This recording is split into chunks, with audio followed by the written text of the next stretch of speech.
काही क्षणातच माननीय मंत्री महोदय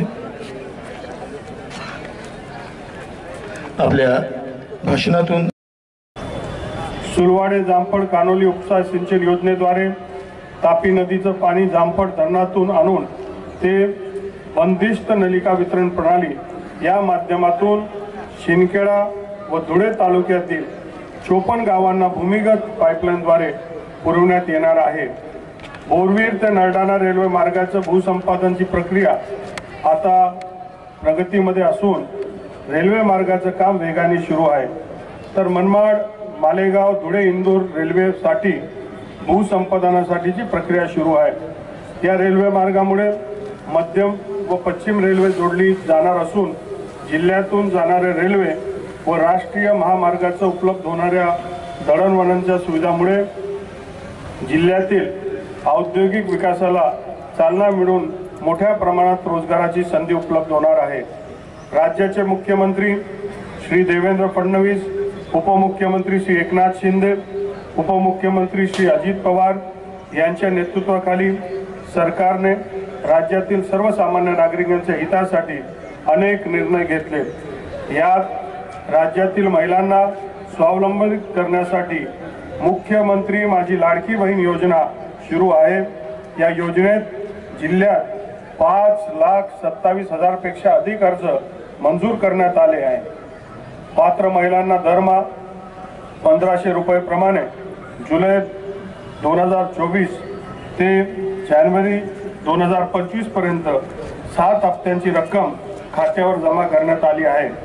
राज्यातील युवकांना त्यांच्या शिक्षणानंतर प्रत्यक्ष कामाचे प्रशिक्षण देऊन त्यांना नोकरी मिळण्याची क्षमता वाढवण्यासाठी मुख्यमंत्री युवा कार्य प्रशिक्षण योजना सुरू केली।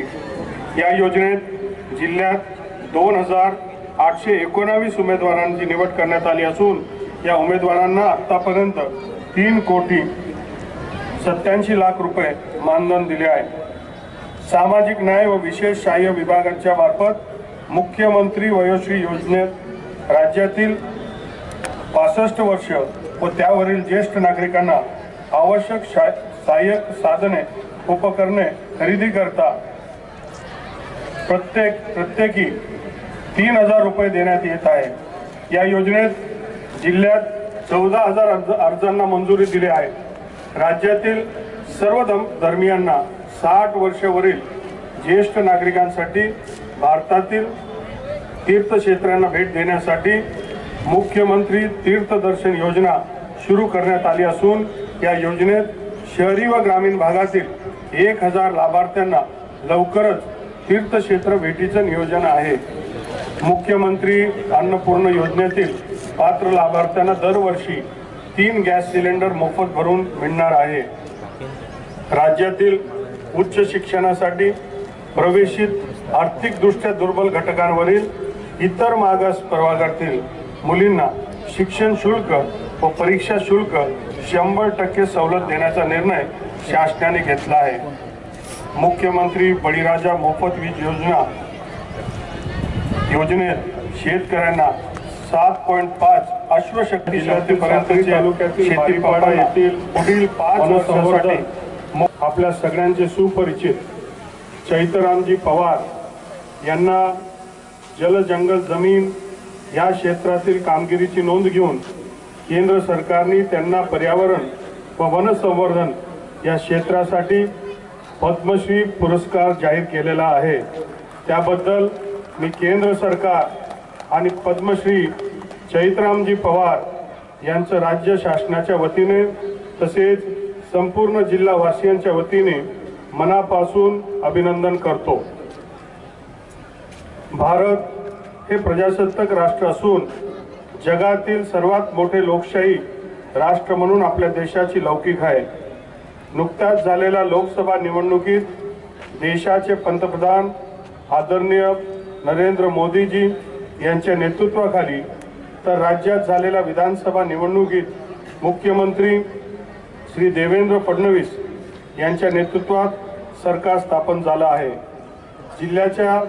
जिल्ह्यात लोकसभा व विधानसभा निवडणूक निष्पक्षपातीपणे पार पाडल्याबद्दल मी जिल्हा प्रशासनाचं अभिनंदन करतो। आपणास सांगण्यास अतिशय आनंद होतो आहे की मागील 20 वर्षानंतर प्रथमच आपल्या धुळे जिल्ह्यातील भूमिपुत्राला माझ्या रूपात जिल्ह्यातील लोकप्रतिनिधी पालकमंत्री म्हणून लाभलेला आहे। केंद्र सरकार व राज्य सरकारच्या सहकार्याने व माझ्या पालकमंत्री पदाच्या माध्यमातून मी आपल्या धुळे जिल्ह्यास अधिक विकासाच्या दिशेने पुढे नेण्यासाठी व अपूर्ण प्रकल्पांना गती देण्यासाठी प्रयत्नशील राहणार आहे। धुळे जिल्ह्याला सुजलाम सुफलाम प्रजासत्ताक दिनाच्या मनापासून खूप खूप शुभेच्छा। धन्यवाद। जय हिंद, जय महाराष्ट्र। हॅलो